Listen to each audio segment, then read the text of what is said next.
Bonjour à tous, j'espère que vous allez bien, j'espère que cette grisaille ne vous affecte pas beaucoup le moral. Ça dépend où vous êtes, mais en tout cas chez nous, dans le nord de la France, c'est vraiment gris tout le temps. Anyway, aujourd'hui je vais vous présenter ma wishlist 2025, il y a déjà eu quelques unboxings. Et en tout cas, si vous tombez sur ma vidéo et c'est la première que vous regardez cette année, je vous souhaite une excellente année 2025, plein de belles choses.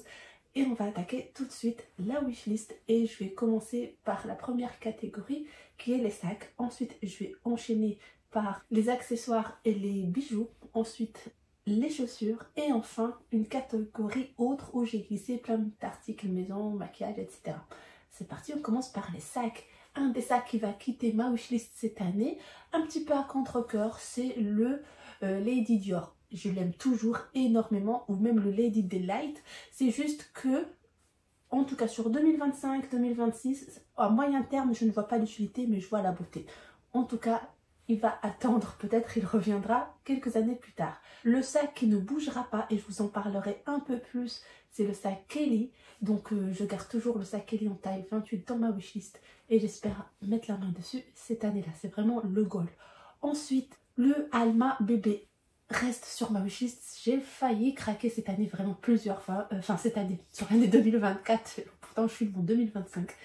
En 2024 j'ai failli craquer plusieurs fois. Je ne l'ai pas fait parce que je ne trouvais pas le parfait. Parce que je le veux en cuir épais et avec des finitions dorées. Sauf que j'aurais aimé que ça soit en noir et doré. Mais cette combinaison n'existe pas. L'année 2024 il existait seulement en rouge et doré. J'ai trop hésité, pourtant j'aime beaucoup, mais comme j'ai déjà des sacs en rouge, je voulais pas avoir deux sacs en rouge, je voulais pas avoir un troisième, je ne sais pas, c'est un coup de cœur, mais comme j'ai pas pu aller au magasin, des fois où j'ai été, il n'y était pas, et les autres fois où j'ai voulu aller, j'ai pas pu, donc je ne l'ai pas testé, il n'y a pas eu ce contact-là. Peut-être j'y reviendrai, mais finalement il est même plus disponible sur internet, peut-être il va revenir, donc ça reste dans un coin, enfin ça reste dans ma wishlist en tout cas. Enfin, deux autres sacs en rejoint ma wishlist. Il s'agit du premier sac de la maison Loro Piana, le L19. Et effectivement, c'est un sac très tendance qu'on a vu en 2024 et qu'on va continuer de voir sur 2025. Est-ce que je vais succomber? On va voir. Mais en tout cas, c'est un joli sac, c'est une belle pochette plutôt. Donc j'aime beaucoup le détail, j'aime beaucoup la maison, j'aime beaucoup la discrétion, la petite taille, le porter.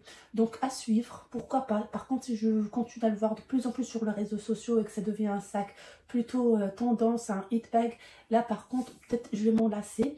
Mais en tout cas, pour le moment, il est sur ma wishlist. Pour la finition, ça sera toujours doré, mais pour la couleur du cuir, c'est vrai que le bordeaux attire beaucoup vu que c'est une des couleurs tendance, mais je reste ouverte à plusieurs couleurs, que ce soit du pop comme du plus sombre. Deux autres sacs qui ont rejoint la wishlist cette année-là.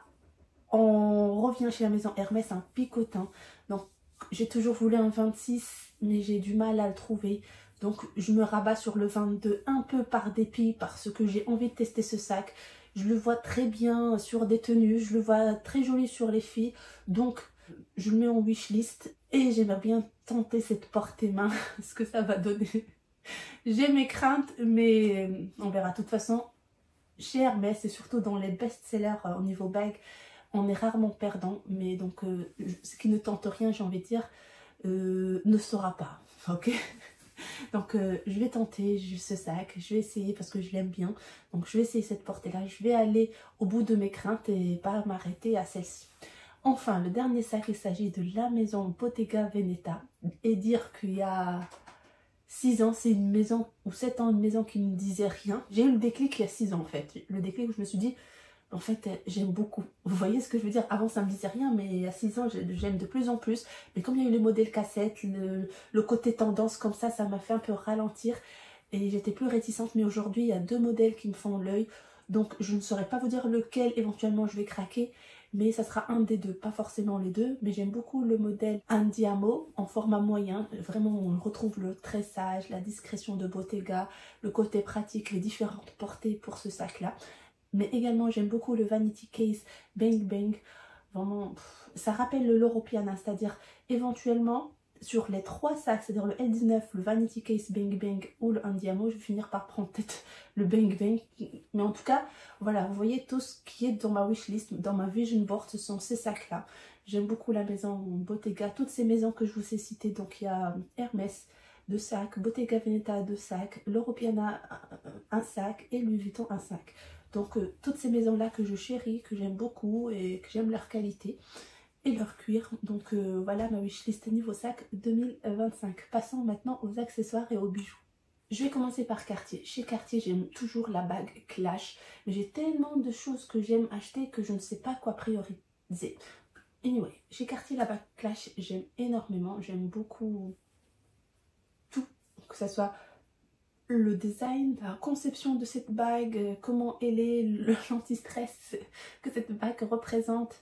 La qualité Cartier, vraiment, elle englobe beaucoup de choses. Donc il y a cette bague là Clash en or rose, parce que malheureusement elle n'existe pas en or jaune. Toujours le bracelet de chez Cartier avec les petits diamants. Je le laisse, mais je suis mitigée. C'est quelque chose que j'aime beaucoup, mais que ça reste mitigé. Donc c'est pas forcément dans ma top wishlist. Ensuite, c'est tout chez Cartier. On va passer chez Hermès. Chez Hermès, on va commencer également par la bague collier de chien en or rose. J'ai déjà eu la en argent. Donc j'aime beaucoup cette bague. Malheureusement, elle n'existe pas en or doré aussi. Donc ce sera la bague collier de chien en rose. Sans trop m'attarder, je passe au bracelet toujours chez Hermès. Et là, ça serait pas de l'or, ça serait de la fantaisie. Les bracelets double tour Kelly. Donc je ne sais pas encore pour la couleur. Donc pour la finition, ça sera du gold doré. Voilà. La couleur, peut-être du gold. Peut-être du gold. Bien que j'ai le collier et le bracelet rival de chez Hermès en gold. Peut-être. Franchement, je ferai une fois aux essayages. Mais malheureusement, en boutique, des fois, on n'a pas tout. Mais pas une couleur pop. Parce que vous verrez, j'avais en wishlist un click H. Enfin, je l'ai toujours. Mais si vous n'avez pas vu ma vidéo Hermès vente exceptionnelle, je ne vais pas vous faire un petit... je vous fais un petit teasing hein, sans vous dire tout ce que j'ai acheté. Mais un bracelet Hermès que j'ai acheté qui est déjà en couleur pop, hein, surtout les deux. Donc... je veux quelque chose de plus sombre. Et justement, le click H fait partie de ma wishlist. Donc celui-là, on peut estimer déjà que c'est acheté en ce début d'année. Est-ce que c'est tout pour Hermès? Oui, c'est tout pour Hermès, pour Cartier. Le dernier accessoire, maroquinerie que j'aimerais avoir, c'est un porte-carte Chanel. Donc comme je dis, j'aimerais avoir. Est-ce que c'est un gold? Non. Pourquoi? Parce que j'aime beaucoup ce porte-carte et que le problème, c'est que je ne trouve plus l'utilité même des porte-cartes. Vraiment, je suis passée des portefeuilles longs au portefeuille carré, au porte-cartes, jusqu'à ne plus avoir besoin de porte-cartes. Pour 2 raisons. La principale, c'est que tout est sur notre téléphone, ou mon téléphone, mais également, j'ai la pochette clé de chez Louis Vuitton que j'utilise quotidiennement et je glisse toute carte dont j'ai besoin, par exemple le permis ou la carte vitale ou la carte bleue éventuellement. Du coup, je m'encombre plus, si je peux dire ça comme ça, avec des porte-cartes, des porte-monnaies, etc. D'ailleurs, je vais mettre plein de choses en vente. N'hésitez pas à me rejoindre sur Instagram et sur Vinted. Je vous mets les liens dans la barre de description. Vous verrez, je ferai au fur et à mesure des mises en vente. Voilà, donc si quelque chose vous intéresse, j'essaie de mettre les prix au minimum. Donc les négociations doivent rester également dans un cadre cordial et que ça reste arrangeant pour tout le monde. Je ferme la parenthèse. Donc voilà pour le porte-carte Chanel, je l'aime beaucoup. En tant que fan de maroquinerie et de luxe, c'est quelque chose qu'on aime avoir. Peut-être je vais me séparer de d'autres porte-cartes, d'autres maisons pour pouvoir l'acquérir sans m'encombrer forcément de beaucoup de porte-cartes. Le téléphone sonne, désolée. C'est parti pour la catégorie chaussures. Alors les chaussures au niveau luxe principalement, c'est que je suis mitigée on va dire, parce que les chaussures s'usent tellement vite, c'est pas quelque chose qu'on peut revendre facilement, on sera toujours perdant, ça c'est sûr, parce qu'il y a l'usure sur des chaussures, mais pas la même sur les sacs à main. Donc vraiment c'est pas quelque chose que je recommande moi aux gens d'acheter en général, voilà, donc faites pas ce que je fais, mais moi je dois me calmer. Mais dernièrement j'en ai acheté que en vente exceptionnelle, donc ça va, faut pas que je recraque. Vraiment, faut pas que je recraque. Mais ce que j'ai mis sur ma wishlist, hein, parce que quand je le vois, je dis waouh, c'est très joli. Et ben j'étais influencée par mon influenceuse numéro 2, Stéphanie, de la chaîne Mademoiselle Tweet. Et même Marie-Cat, elle les a maintenant, donc je parle des ballerines Chanel, vraiment les matelassées là, magnifiques, donc je les aime énormément. J'aimerais les essayer d'abord parce que c'est pas sûr que je puisse les porter parce que je suis quelqu'un d'anti-ballerine à la base, mais je fais une exception au Chanel, donc à voir ce que ça fait sur mon pied, sachant que je porte du 41. D'une maison à l'autre ça change, d'un modèle à l'autre ça change, on connaît la chanson. Mais c'est quelque chose que j'aime beaucoup et qui est sur ma wishlist. Et toujours chez Chanel, par contre là c'est vraiment dans le top de ma wishlist. Ce sont les mocassins Chanel que Mademoiselle Tweed a justement. Je ne me souviens plus du nom du modèle mais ils sont tellement magnifiques. Tamara aussi, la blogueuse, vlogueuse, instagrammeuse, youtubeuse a. Donc ils sont magnifiques, elles ont plusieurs coloris. Donc j'aime beaucoup, beaucoup, beaucoup. Maintenant, ce que j'ai mal fait, mais c'est pas grave, c'est que pendant les ventes exceptionnelles, j'ai craqué déjà pour 3 paires de chez Hermès. Donc forcément, je prends sur le budget chaussures. Et que je me suis dit, est-ce qu'il fallait pas acheter des chaussures et attendre d'aller chez Chanel avoir les mocassins? Bref, vous voyez comment j'essaie de réfléchir, parce que le budget c'est pas extensible, c'est pas illimité. Donc ce sont des choses auxquelles il faudrait réfléchir. Donc j'ai réfléchi. Il faut savoir faire des compromis. Donc voilà pour les 2 articles en wishlist chez Chanel, chez Hermès. Donc il y a quoi? Il y a des hauts rangs. Franchement, pour les Chypres, je commence à avoir une relation de j'aime et j'aime pas. Ou j'aime moins. C'est quelque chose que j'aime enfin toujours. Mais je me dis, it's overrated. C'est trop... je sais pas comment dire, ça va s'afficher.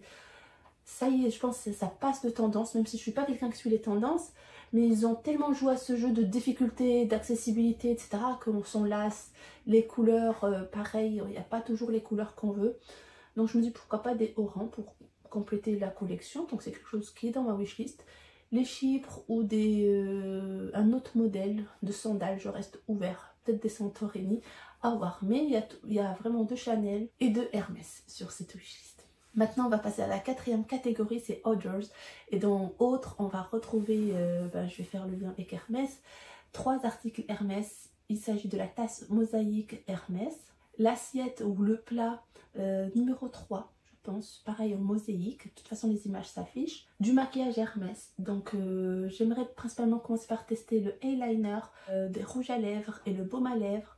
Ensuite, passer au fard à joues. Donc voilà, c'est quelque chose que j'ai sur ma wishlist.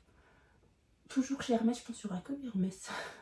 Un châle en cachemire. Donc je pensais que j'allais pouvoir mettre la main dessus pendant ces ventes exceptionnelles qui se sont déroulées en début de ce mois-ci. Mais malheureusement, il n'y en avait pas du tout. Comme les triangles en cachemire, donc c'était soit l'un soit l'autre. Mais je n'ai pu mettre la main sur aucun des deux. D'ailleurs, je vous raconte un bobard, mais j'ai pu mettre la main, toucher un des deux. C'était un triangle. J'ai hésité, je ne l'ai pas pris, j'ai regretté. Voilà. Donc... maintenant voir, parce qu'en magasin je n'achèterai pas un châle à 800 €, donc il faudrait que je trouve ça en seconde main ou attendre les prochaines ventes éventuellement. Enfin, dans cette catégorie, et toujours chez Hermès, je pense qu'il n'y aura que du Hermès, j'aimerais avoir un carré de soie. J'en ai déjà de chez Hermès 2, un 140 puis un 90. Là, et j'aimerais plutôt aller sur du 70 ou un petit peu moins, à voir, ça dépendra du modèle. Voilà, je pense que c'était tout. Elle est assez chargée, pas autant que l'année dernière. Mais voilà, j'essaie de limiter les dépenses. De toute façon, ça reste une wishlist, c'est-à-dire que je ne vais pas tout acheter parce que elle s'élève à quasiment 40 000 €. Hein. On va tout de suite se calmer et voir les priorités et ce qui fait réellement plaisir. Qu'est-ce que je ne veux pas regretter, qu'est-ce qui ne va pas passer de tendance, etc., etc. On va dire doucement et sûrement. Et surtout, dans la vie, il y a d'autres priorités pour ma part qui arrivent pour cette année 2025. Donc, on va devoir balancer. D'ici là et d'ici la semaine prochaine, je vous souhaite de passer une excellente semaine et un excellent week-end. N'hésitez pas à me laisser des commentaires, je vous lis, je vous embrasse et je vous dis see you next week.